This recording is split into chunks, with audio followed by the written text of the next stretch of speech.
What's going on, guys? Welcome back to another video. Oh, the comment section. You all know it very well.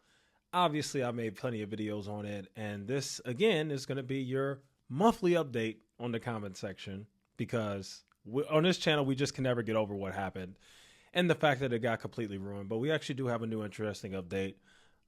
Number one, before we get to the update, we do have to talk about it, make fun of the fact that the comment section is once again getting a record low views. I told you, it's going to get to a point where this channel with 3.77 million subscribers, obviously the current person who occupies the channel, Reagan Conrad, she's not the one who built it to where it became. It was actually Brett Cooper. You guys know that. But it didn't get to 377 million views because of her. And there's going to come a time, and I've been saying this for a while, and it's slowly but surely happening, where she can't even get 9, 10, 8, 11,000 views anymore. She's going to get to a point where her videos are only getting like 6, 7,000 views.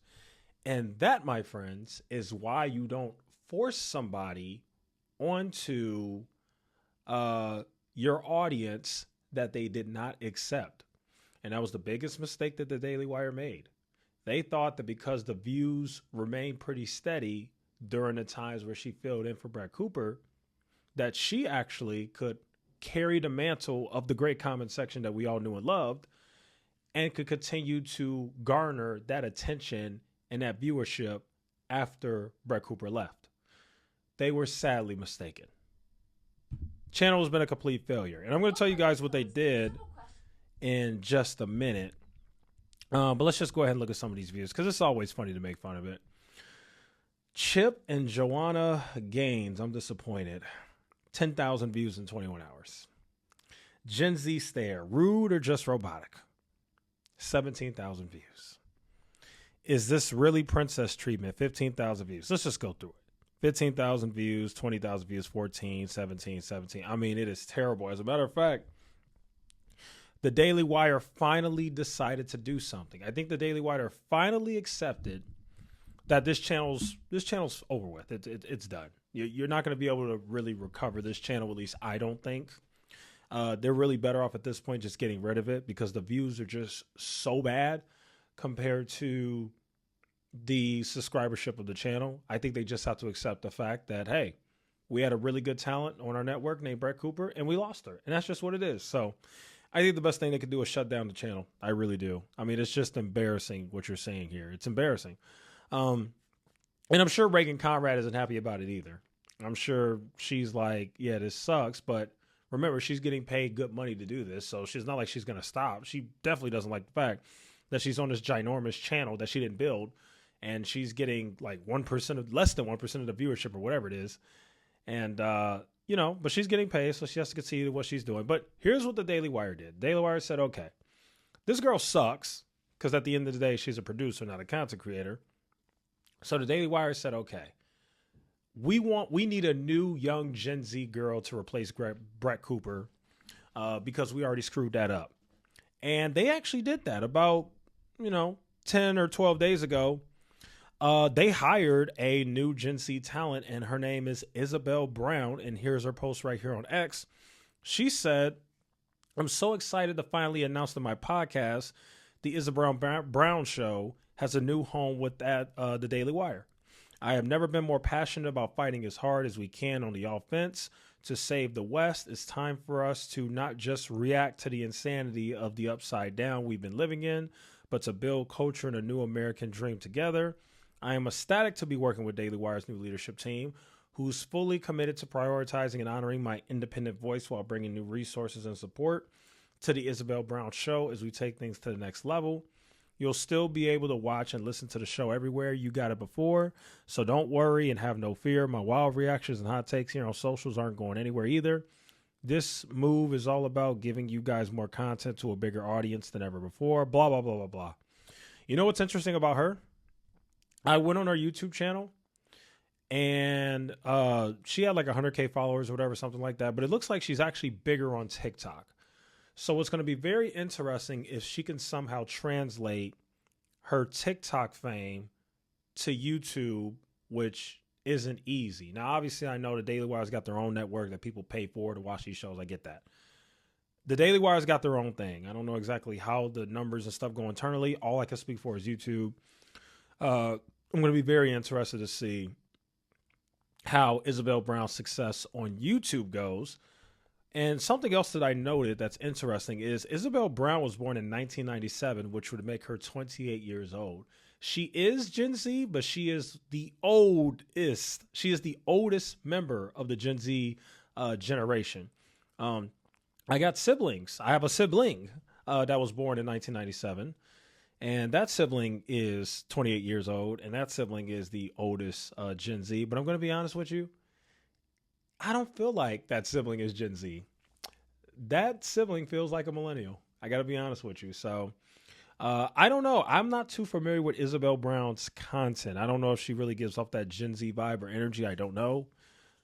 Maybe she does. I don't know. But the bottom line is this is a strategic move by the Daily Wire to make up some of the ground that they lost when they lost Brett Cooper. And yeah, that's their main thing. Because, again, this channel is just, good God almighty, you can forget it. I mean, it is a train wreck. It really is. It is unbelievable. And half the stuff she talks about is just awful.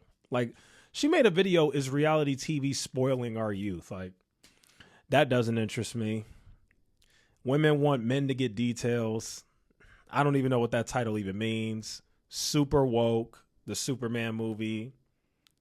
Not something I would ever watch. Is this really princess treatment?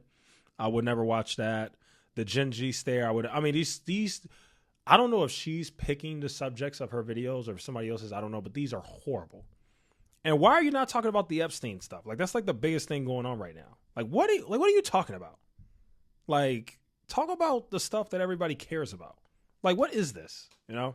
So, and I do want to move on to something else too. The saddest thing about what happened to the comment section and the fact that Reagan Conrad took it over and she's nowhere near as talented as Brett Cooper. As a matter of fact, I would actually argue she's really not talented at all. And some people might disagree, but you got to think about it. If you really think about it, they could honestly take a random person in the crowd, in the audience. They could just take a random person who comments on comment section videos back during the time when Brett Cooper was there and put them on camera. And I bet you that person will get the same amount of views. Tell me I'm wrong. It does not take much talent to go on a channel that has 3.7 million subscribers and used to have 500,000 to 1 million views per video to get less than 1% of the viewership. It does not take much to do that. I'm trying to explain to you guys how serious this is and just how untalented she is. She is not good at what she does. You can literally, tell me I'm lying, folks. If you went out onto the street and you found somebody who's decently okay at talking, they don't have to be a whiz on camera because she certainly isn't, but just decently okay at speaking on camera. You're telling me you can't find somebody on the street, give them a producer, give them an editing team, give them a thumbnail team, put a big network behind them that has all these resources that can help them write their script for them, and they can't go on a channel with 3.7 million subscribers and get the exact same amount of views? Come on now. They absolutely can. It is crazy. And what's sad also about this entire thing and the massive mistake that the Daily Wire made is I'm just not that huge of a fan of Brett Cooper's new show. I got to be honest. I know people aren't going to like that, and that's fine. I don't really care. You know, my job is to tell the truth on how I feel, and this is how I feel. And honestly, you could just see here, I'm subscribed. I got the notification bell on. I don't really watch her channel anymore. I just don't. I really don't. Maybe I'll get back into it. But when she first made her channel, I was watching it a lot. I was giving it a chance. And it just wasn't the same. And you know what? I think I know what the problem is. It's hard for me to watch a video that's 30 to 40 minutes. I mean, for crying out loud, look at her videos. 31 minutes, 39 minutes. And again, I still like Brett Cooper. I'm a fan. Like, I've always been a fan. But, you know, you just got to be honest. You just do. And if I could just give some honest, constructive feedback to Brett Cooper, please make your videos shorter. I mean, I guess that's part of the business model. I don't know if you guys know, But when you're on YouTube, and remember, her show is exclusively on YouTube. Now, she does have a new gig with Fox News. She's a contributor, so she's getting paid for that. That's dope. But for those who don't know, if you make longer videos, you are going to get more money, especially if most of your viewers are watching those videos until the end, because you could pack in more ads. You can also pack in more sponsorships. Instead of doing one sponsorship per video, you can actually pack in 2 or maybe even 3, stuff like that. So it might be a money play for her because she's gone independent. I don't know. But I got to be honest with you, I think that's the biggest reason why I don't watch the videos, because what I would find happening is, because honestly, I can only watch like a 10 to 12 minute, if it's really good, a 15-minute video. That's just how it goes for me. I'm not watching somebody for 30, 40 minutes unless it's like an interview where you're getting asked questions. But if it's just actual content where you're talking about one subject, I just don't know why you need 40 minutes spent on it. I just don't know. And that's just my honest criticism. I think that's the main reason why I don't really watch Brett Cooper's new channel anymore, is because her videos are just too long. So the best constructive criticism I would give her, honestly, go back to the format you were doing with the Daily Wire. Go back to the 10 to 11 to 9-minute, 12-minute videos. I think that would help, and I think your audience would like that a lot better, because I don't know, it's just hard to watch an entire 40-minute video. People don't always have, the time to do all that. So, just my honest criticism. Maybe I'll go and watch some of her channel and give it another chance to check it out, but I just had to make that known and give my honest opinion here, because that's what you guys subscribe for, right? You want somebody who tells the truth on how they honestly feel, whether you agree or not, and we could debate it in the comments, So anyway, that's today's video. Thank you guys so much for watching, and yeah, I'll see you in the next one.